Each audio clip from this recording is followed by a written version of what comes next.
السلام علیکم ناظرین، آج ہم ایک انتہائی دکھ بھری اور افسوسناک خبر کے ساتھ آپ کی خدمت میں حاضر ہوئے ہیں۔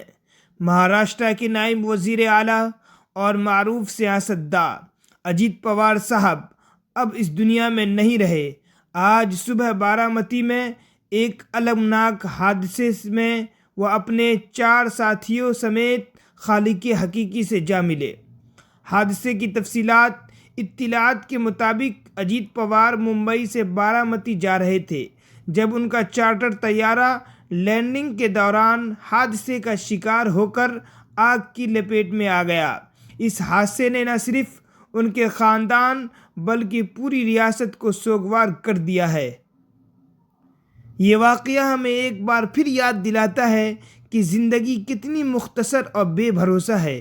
انسان چاہے جتنا ہی بڑا عہدہ رکھتا ہو یا کتنے ہی مضبوط جہازوں میں سفر کرے، جب موت کا وقت مقرر آ جاتا ہے تو ایک سیکنڈ کی بھی تاخیر نہیں ہوتی۔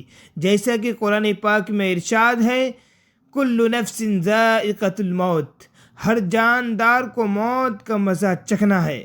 یہی وہ وقت ہے ہم سب کے لیے سوچنے کا کہ اصل کامیابی دنیا کے عہدوں میں نہیں بلکہ اللہ کی رضا اور اچھے اعمال میں ہے۔ اس لیے میرے بھائیوں، آپ کو بھی اور ہم کو بھی کبھی بھی موت آ سکتی ہے، اس لیے موت سے پہلے ہم لوگ موت کی تیاری کریں۔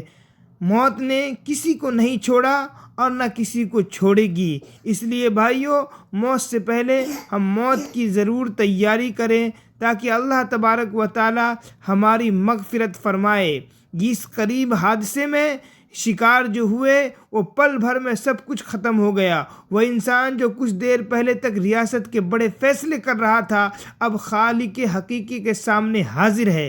میرے بھائیوں، کل تک جو ڈپٹی سی ایم کہلا رہا تھا اب اس کا چتا جلایا جائے گا، تو اس لیے اپنے آپ کو اور اپنے اہل و عیال کو موت کے لقمے کے آنے سے پہلے ہم اپنے آپ کو بچا لیں۔ تم جہاں کہیں بھی ہوں گے موت تمہیں پا لے گی، خواہ تم مضبوط قلعے میں ہی کیوں نہ ہو۔ سورہ نساء آیت نمبر 18 میں اللہ تبارک و تعالی ارشاد فرماتا ہے، اینما تکونوا یدرککم الموت ولو کنتم فی بروج مشیدہ۔ تم کسی بھی قلعے کے اندر بند ہو جاؤ، تمہیں موت ضرور پکڑے گی۔ اللہ تبارک و تعالی ہم تمام لوگوں کو مرنے سے پہلے مرنے کی تیاری کرنے کی توفیق عطا فرمائے۔